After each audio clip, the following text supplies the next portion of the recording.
Good afternoon, everyone. This is an update on Tropical Storm Ian for September 25th, 2022. We have a lot of updates to keep you updated on to model trends in the National Hurricane Center forecast track. So let's go ahead and get right into it here. Here's the satellite imagery for the Atlantic Basin. As you can see, this early afternoon, Tropical Storm Ian is actually not looking too good right now with that convection-wise. A lot of that thunderstorm activity right now is quite scattered around that center of low pressure. The center right now is located just southwest of Jamaica, right around here, and this is now forecasted again to become a hurricane tomorrow by 8 a.m. Monday. It is forecasted to be going on to the western tip of Cuba, which we do have hurricane warnings and tropical storm warnings out right now for the western portion of Cuba. We do have a hurricane warning out for the western Cayman Islands, and we also do have a tropical storm watch for the eastern Cayman Islands. We know that this is going to enter the Gulf, but we're really not sure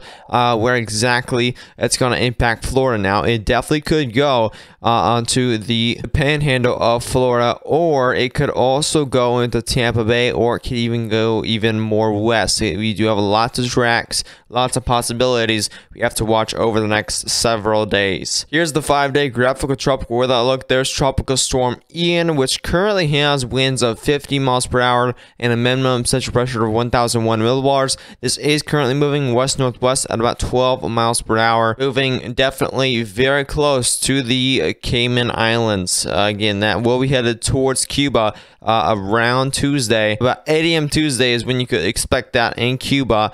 Tropical Storm Ian. And we do also have Tropical Storm Gaston still. Tropical Storm Hermine did not last long, apparently, and pretty much died off throughout the last 24 hours here. Here's the latest forecast code from the National Hurricane Center for Tropical Storm Ian. As you can see, it is expected to become a hurricane by 8 a.m. Monday tomorrow. As you can see, it will be entering the Cayman Islands tomorrow as well by around 8 a.m. Monday. That's when, after the Cayman Islands, it will possibly become a major hurricane as it goes over the western tip of Cuba. And then after that, we could be seeing a Category 4 hurricane as it enters the Gulf. The Gulf right now is very primed for this hurricane, and it could really strengthen it up. But as you can see here, this is very interesting. The National Hurricane Center actually downgrades it before it makes landfall.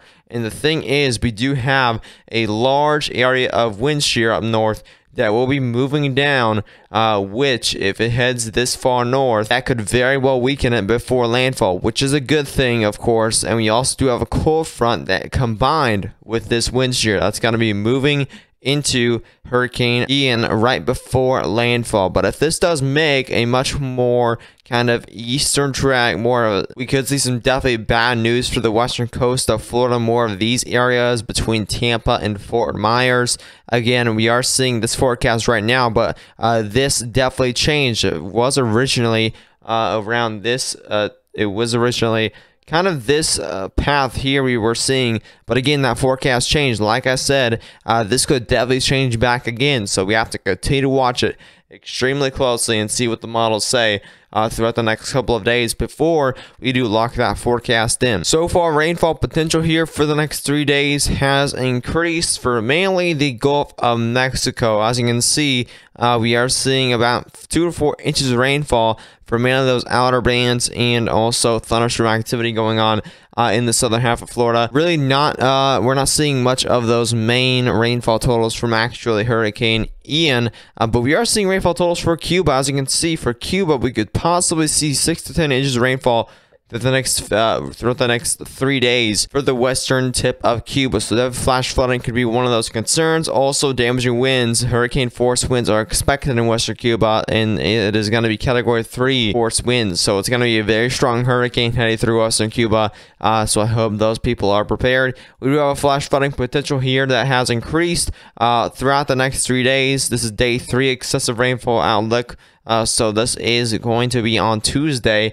We do have that slight risk, which is a 15% chance of excessive rainfall. That's included Tampa Bay, Fort Myers, Miami, and Orlando is in that marginal 5% risk. Now here's the tropical storm force wind speed probabilities. This has definitely increased. The western tip of Cuba is now in 100% chance of those tropical storm force winds. Florida is definitely getting there with a higher chance for the next 120 hours. Here is the hurricane wind speed probabilities, which have also increased as well. There's that increased chance, over 50% chance here for hurricane force winds for that western tip of Cuba, and this will only increase from now. But again, it does depend on the path. If it heads more eastward, we will have a stronger hurricane hitting Florida. If it goes more northward towards this wind shear and cold front, we will have a weaker hurricane before landfall. Here's just some of those spaghetti models from the global hurricane models, and as you can see, we do have a lot of these. This is what the National Hurricane Center has noted down, that they did shift that a little more northward, a little more westward. And as you can see, we do have a lot of these that do go into the panhandle of Florida, right near Tallahassee. But we still have a lot of models that are locking it in for this main path that is in between Tampa and Fort Myers, which again, that would lead to a stronger hurricane, avoiding a lot of that wind shear up here, which that would probably be the worst case scenario out of all these scenarios. Of course, we do have potential that this could also head even more westward. Not as of right now. It's not a potential right now, but again, we are mainly focusing on the panhandle of Florida for right now, until this enters the Gulf of Mexico. GFS and symbols have definitely shown this making it to a major hurricane, of course, into the Gulf of Mexico, and do a similar track to the National Hurricane Center forecast. Goes into the panhandle, maybe a little westward than the National Hurricane Center.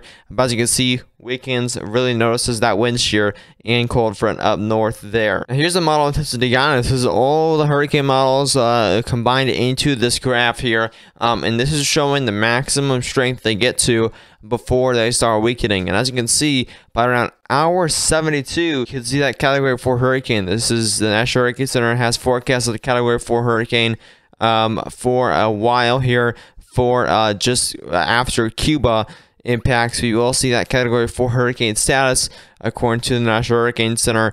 Again, we do have some of these models that do make it to a major hurricane, but not quite a category 4. That could definitely be a scenario, but we are definitely confident that we will see a category 4 hurricane from this. But again, it depends on the path that we will see, if we will or not see a major hurricane landfall. Here's the 12Z GFS. As you can see, it makes it to that category 4 status according to those millibars, and as you can see, it goes through kind of the National Hurricane Center track, and definitely does not weaken a whole bunch before making landfall. As you can see, makes landfall as around a 970 millibars, so definitely quite a low pressure still, and would cause some damage, but that heads right into Tallahassee.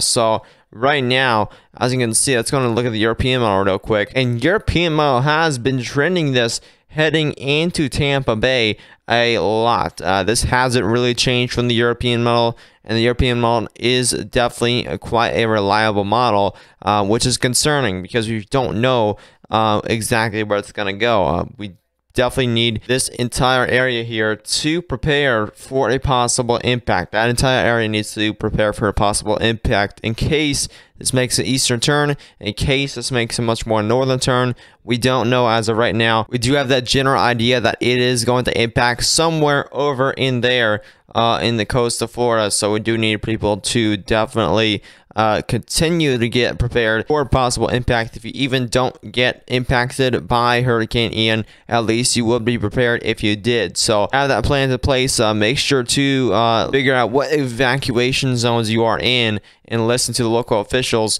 to let you know if you are in that evacuation zone to evacuate from your area into some more denser land, of course, away from the coastline, because due to that, again, storm surge, and we could definitely see some major storm surge from this if it makes more of that eastern turn. So models have definitely stayed the same pretty much from yesterday. We haven't really seen any changes from the European model. Really not much major changes from the GFS model, except a weaker hurricane by landfall, again due to that wind shear and cold front incoming right before it heads into Florida. So we will continue to recon out National Hurricane Center. We'll continue to investigate Ian's winds and pressure and any possible curvature to lead this into more western Florida or lead this into more northern Florida. We will keep you updated, however, if you subscribe to the channel. So make sure to subscribe to the channel if you are new, and turn on post notifications so when there's a single upload or live stream on the channel. I will be having a live stream on this, probably going live about a day or two before landfall. Like the video, share this with any friends or family that do live in Jamaica, the Cayman Islands, and also Cuba, and also Florida. Make sure to share this information with them so that they can stay properly prepared for Hurricane Ian. But as always, I'll see you in the next one. Stay safe.